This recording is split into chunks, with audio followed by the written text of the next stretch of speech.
Another day, another janked FPS. I was really looking forward to Necromunda Hired Gun this year. Any review that you watch or read is more than likely going to be based on the PC version of the game. But none really do focus on the console version of the game.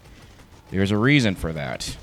Unfortunately, it is not for the right ones. I had the blatant misfortune of playing the game on the Xbox One S. Full disclosure, my console runs fine. It stays clean and there are no problems with it. Why I'm saying all this is because of the awful optimization that the game has on the Xbox One console. I decided to not get this game on the PS4 since I do not have very many newer games on the Xbox One except for games like Halo or Gears. Both of these games run great on the Xbox One. I usually have a great and stable 50 to 60 frames per second no matter what. Please do take note that I am not using the Xbox One X.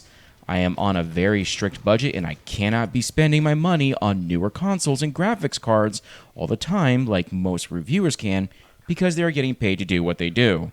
So I am restricted to base consoles and basic PC parts, which is why you will see me put up a PC review never. Necromunda Hired Gun has reminded me as to why I do not set my expectations too high when it comes to any game that is released for console and is being shipped to multiple platforms.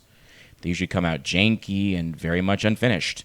This usually leads to developers making promises to fix said software and hardly even get around to doing it.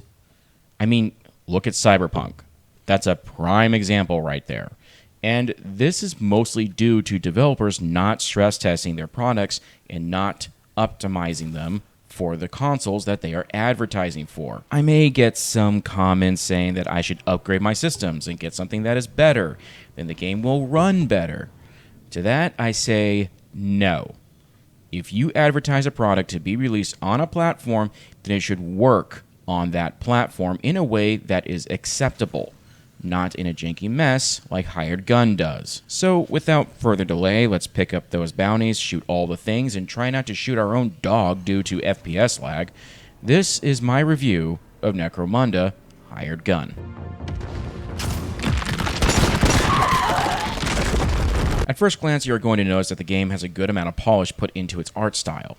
This is obviously the 40K style that we all know and love, but it unfortunately does not hold up to the performance standards that a fast-paced FPS needs to live up to. The console version surprisingly allows you to track how well the game is running in frames per second by displaying it on the right-hand corner of the screen. There are so many dips in the frames and so many stutters in the action that I just couldn't take it much more. I had to play in spurts in order to rest my eyes and sanity. I thought that maybe it would get better, but no such relief came. The cutscenes and dialogue between characters are pretty rough, to say the least. For some reason, whenever you are in the middle of dialogue with someone in the hub world, the game just puts you in a sort of tunnel vision that fades everything out around you. There's no way to really disable it. It made me feel confused and weird. It made me wonder as to why anyone would want this as their vision setting when talking to someone or discussing plot points in any kind of plot. Any cutscene that I did watch, its audio mixing was very much askewed.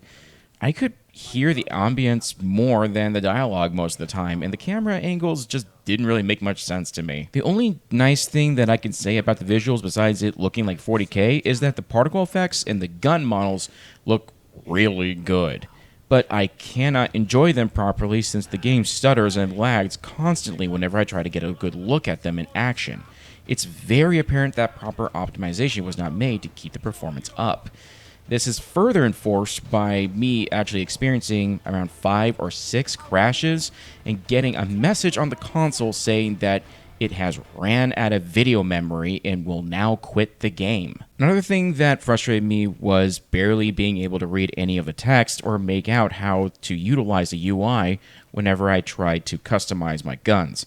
I gave up at first and started just rolling with whatever I had since I couldn't make out what the UI was trying to show me. I did, however, make a couple of adjustments and took on some troubleshooting steps to make sure that I could at least, finish the game. I uninstalled and reinstalled the game, turned down the gore settings, and adjusted the FOV further.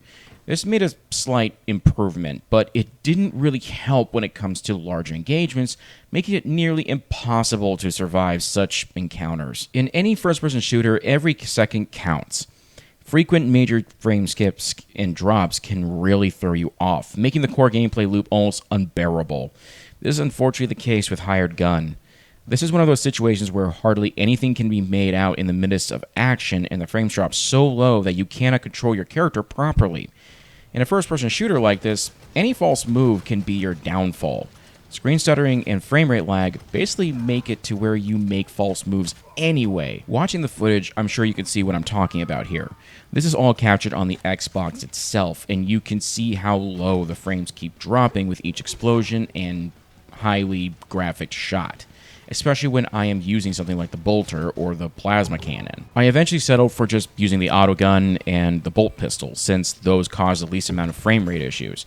Not to mention they are very reliable when customized in a certain way. Which brings me to the weapon customization and augments. As you play the game, you're going to get better versions of guns and attachments that can improve their statistics, making them ever more viable. The kicker here is that each attachment gives you certain benefits, but it also takes certain aspects of the weapon's strengths away.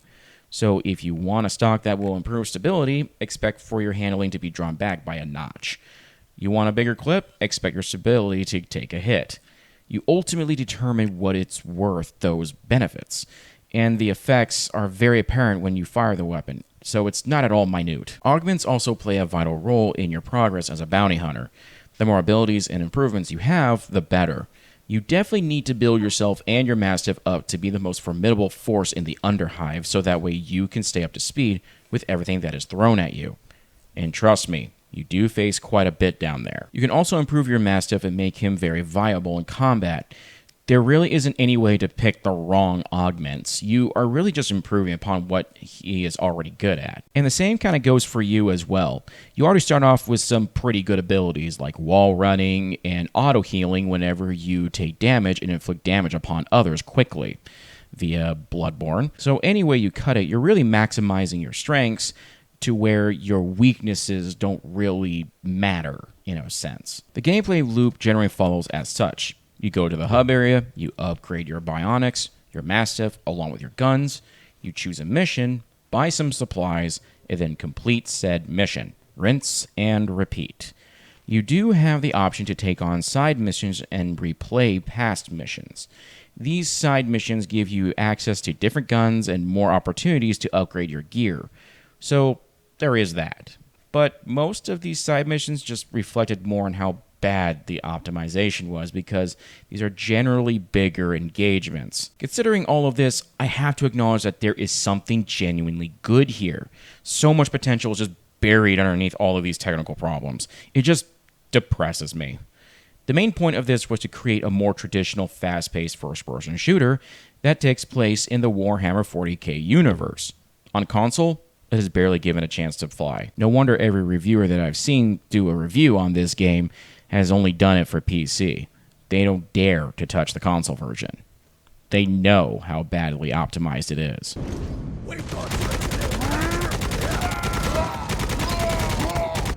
I'm not going to say much in this section simply because not much was put into the game when it comes to story. All you really need to know is that you are a bounty hunter whose crew gets taken out while trying to get a bounty. The people you are after are apparently picking off officials who keep order in the Underhive, and it's gradually going into chaos. You are there to restore that order by hunting down the officials' killers while also making good money off of it. There is more to the story of Hired Gun, but it isn't really all that interesting and not the reason why you are there. You are supposed to be playing the game for the gameplay itself, not for the story. Unfortunately, the gameplay itself is super janky and eliminates that whole concept. Whoever directed the sound and music for this game deserves an award and a raise. Never thought that I would hear a 40k game sound or feel this good just because of its audio design. The music for the game fits it very well. The composer, now known as Oliver Zuccaro, definitely put a lot of work and talent into Hired Gun's soundtrack. You're not some roided up religious super soldier. You're a mercenary fighting for money. It's you versus the world. This isn't some epic war that you are fighting to where humanity's very survival hangs in the balance. This is more down to earth and personal. So the heavy metal tracks playing as you are wall running, shooting, and gutting dudes in droves definitely fits. I was rocking out to some of this while I was playing other games because of how awesome it sounds. It just works so very well for this kind of shooter. Sound effects and atmospheric sounds fit very well in the world that has been built here. Every sound, every action makes a lasting impact. Just to prove my point, I would love for the autogun sound to be my assault rifle sound in Call of Duty. Don't get me wrong, sound design was great in Cold War, but just imagine if it sounded like this. That would be awesome. When you close in on someone and perform a takedown, you know that you are cutting into somebody. It fits very well with the animations and just looks and sounds outright painful. The screams of your enemies and their movements sound great. So again, if anything is outstanding and feels right, it is the audio spectacle that you get as you rip through the Underhive.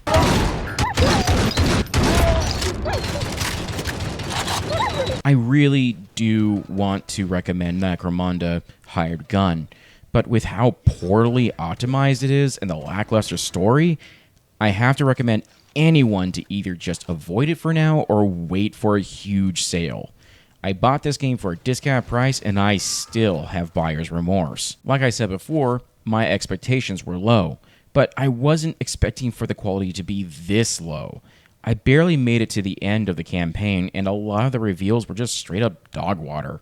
I really couldn't get into the story, and 40K has amazing lore to dive into. This just didn't hold up to that standard. It's clearly a missed opportunity. The devs have come out and said that they are very much aware of the issues on console as well as on PC, but this is what is going to be holding the game back. It simply wasn't finished for console. If you have a good running PC, of course you will have little to no issues. You should be able to enjoy it. Consoles, however, will suffer until they fulfill their promise on fixing it. Until that happens, I do not recommend getting this one just yet. If you have made it this far, thank you so much for watching and listening to me whine about something that I bought. If you liked this video, please give it a like. It helps the channel. If you want to see more nerd stuff from me, go on ahead and subscribe. I am putting my first-person shooter-loving butt back into Doom Eternal. I hope to see you in the next video.